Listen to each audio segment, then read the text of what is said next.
Hello friends, I am Himanshu Gupta. Welcome to my channel legal right. आज से हम constitution start करेंगे। ये हमारी वीडियो कॉन्स्टिट्यूशंस की है और इसमें हम पूरा कॉन्स्टिट्यूशन कवर करेंगे। छोटी छोटी वीडियोस बनाएंगे, बहुत डीपली तरीके से कॉन्स्टिट्यूशन को पढ़ेंगे। जो नए फ्रेशर्स हैं उनके लिए वीडियो बहुत लाभदायक है, या जो नॉलेज के तौर पे पढ़ना चाहते हैं वो भी ये वीडियोस देख सकते हैं। सो कॉन्स्टिट्यूशन, ये जो हमारा पहला वीडियो रहेगा वो सिर्फ़ और सिर्फ इंट्रो रहेगा, सिर्फ इंट्रोडक्शन रहेगा। इसके बाद आपको धीरे धीरे डे बाय डे करके वीडियोस मिलती जाएंगी और हम पूरा कॉन्स्टिट्यूशन कंप्लीट करेंगे, सारे आर्टिकल्स कंप्लीट करेंगे। और अगर किसी कोई क्वेरी होगी तो कमेंट बॉक्स में मुझसे पूछ सकता है। तो सबसे पहले हम बात करेंगे 1947 की। 1947 जैसे ही इंडियंस के लिए सामने आता है 1947, तो हमारे दिमाग में एक छवि जाती है कि उस दिन उस देश उस साल हम आज़ाद हुए थे। 1947 15 अगस्त 1947 को हमारा देश आज़ाद हुआ था। लेकिन 15 अगस्त 1947 को आज़ाद होने के बाद हमारे जो देश में जो नेता थे, उनके सामने एक बहुत बड़ी, मतलब कह सकते हो कि 1947 में हम आज़ाद तो हो गए, लेकिन एक बहुत बड़ी परेशानी ये खड़ी थी कि हम आगे देश को चलाएं कैसे। एक ढांचा चाहिए था जिसके बिहाफ पर हमारा देश चले, कि हाँ, इसके आगे हम ये चीज़ कर सकते हैं, इसके आगे ऐसा होगा। तो 1947 में हमको आज़ादी तो मिल गई, लेकिन हमको इस देश को चलाने के लिए कॉन्स्टिट्यूशन की आवश्यकता पड़ी, मीन्स संविधान की आवश्यकता पड़ी। तो संविधान कब लागू हुआ हमारे देश में? हमारे देश में संविधान लागू हुआ 26 जनवरी 1950 में, रिपब्लिक डे, जिसको हम रिपब्लिक डे के नाम से भी जानते हैं। 1950 26 जनवरी को हमारे देश में कॉन्स्टिट्यूशन लागू हुआ। कॉन्स्टिट्यूशन जब 1950 में लागू हुआ, तो कॉन्स्टिट्यूशन आया कहाँ से, क्यों लाया गया, कौन कॉन्स्टिट्यूशन लेके आया था, इन सब चीज़ के बारे में भी हमको जानकारी होनी चाहिए। तो इसके लिए हमको बहुत पीछे जाने की आवश्यकता नहीं है। हम को ज़्यादा पीछे नहीं, 1600 ईस्वी से हम स्टार्ट करेंगे। मीन्स जब भारत में अंग्रेज़ों का आगमन हुआ था, मीन्स जब अंग्रेज़ भारत में आए थे। क्योंकि जो ये संविधान आया है वो अंग्रेज़ों के टाइम से आया है। अंग्रेज़ लेकर आए थे कि हाँ भाई, इसके हिसाब से ये चीज़ें चलेंगी। तो अंग्रेज़ आए, ब्रिटिशर्स आए और ब्रिटिशर्स के आने के बाद उन्होंने उन वहाँ से ये प्रथा चालू हुई। संविधान की प्रथा जो चालू हुई है वो अंग्रेज़ों के आगमन के बाद हुई है। तो सबसे पहले हम इसको डिवाइड करेंगे। डिवाइड कैसे करेंगे? मीन्स मान लीजिए 1600 से 1765, 1765 मीन्स भारत में अंग्रेज़ों का आगमन। अगर आप कॉन्स्टिट्यूशन की बुक उठाएंगे तो आपको मिल जाए, कोई भी कॉन्स्टिट्यूशन की बुक में आपको देखने मिल जाएगा। तो आज का ये हमारा वीडियो है, वो वीडियो है भारत में अंग्रेज़ों का आगमन 1600 से 1765 ईस्वी तक। ठीक है।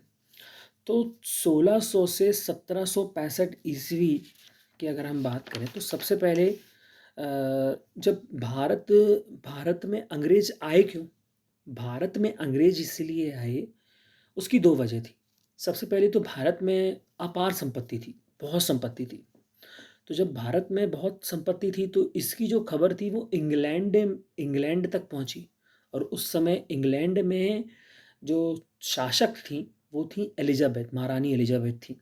अब महारानी एलिजाबेथ के ज़माने में क्या कहा जाता है कि इंग्लैंड में गोल्डन पीरियड चल रहा था।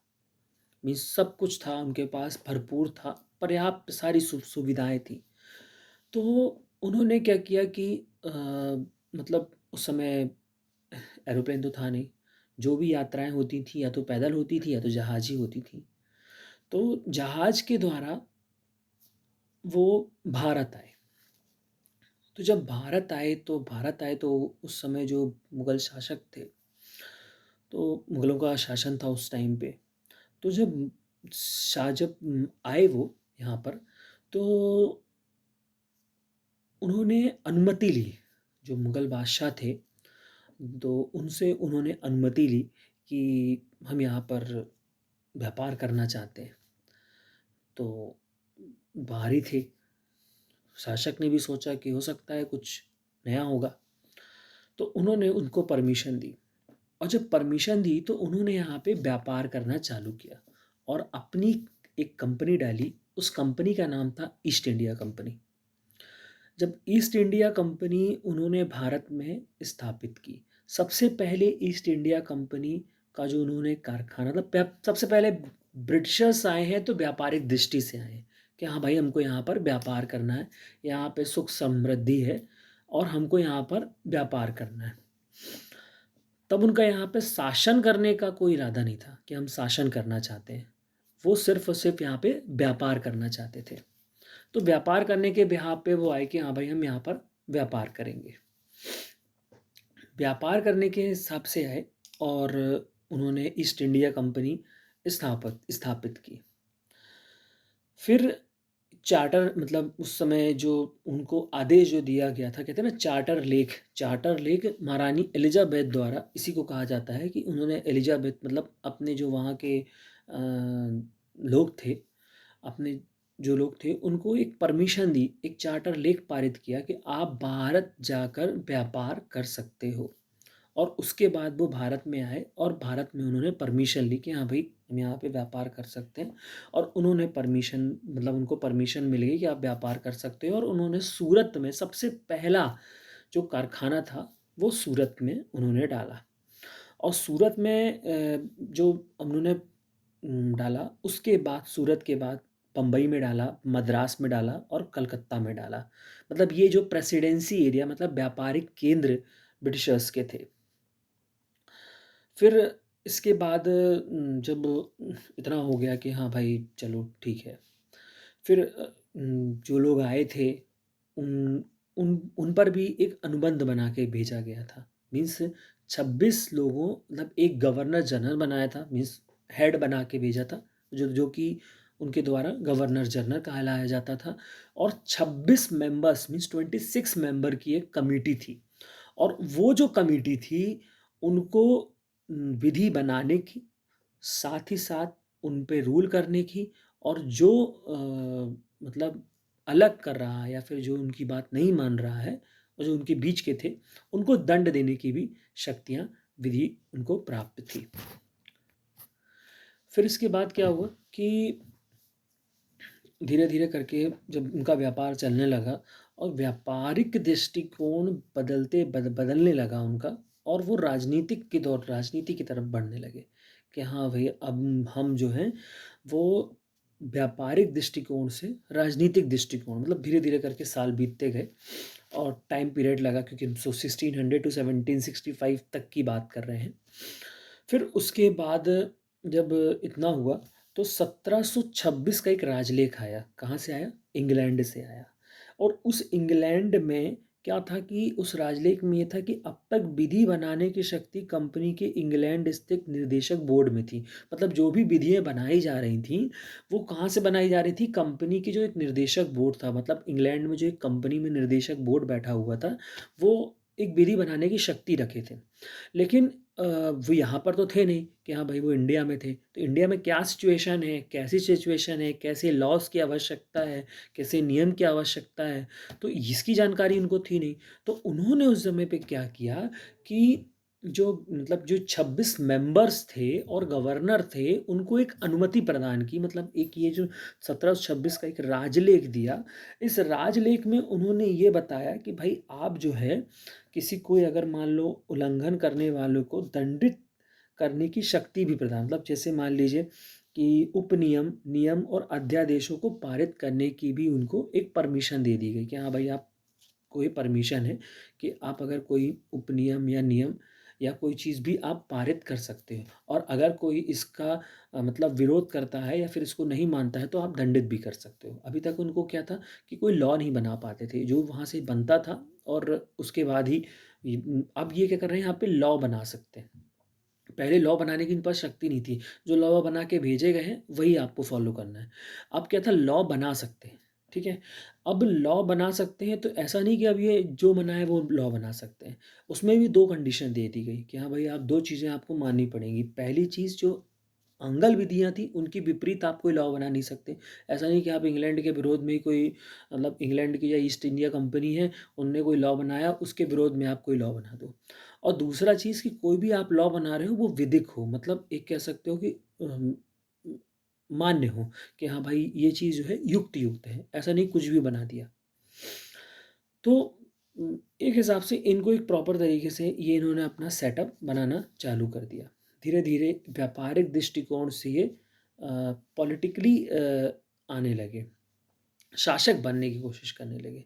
फिर समय समय आया 1765 का। ये जो 1765 का जो समय था, 1765 का जो समय था, वो एंग्लो इंडियन इतिहास का युग भी माना जाता है। कैसे एंग्लो? उस समय 1765 में बंगाल, मतलब सबसे पहले जो ब्रिटिशर्स जहाँ के शासक बने, वो बंगाल के शासक बने। बंगाल के शासक कैसे बने? बंगाल में जो नवाब सिराजुद्दौला को उन्होंने हराया और बंगाल के शासक बन बैठे। जब बंगाल के सिराजुद्दौला को हरा के वो बंगाल के शासक बन बैठे। कब बन बैठे? 1765 में। और उस समय उनको प्रेस, मतलब जो मुगलों के हाथ में था, तो मुगलों ने उनको क्या किया कि इस, मतलब भाई शासक तो तुम बन बैठे बंगाल के, तो उन्होंने उनको पहले के ज़माने में ये बनाए, क्या कहते हैं, अ,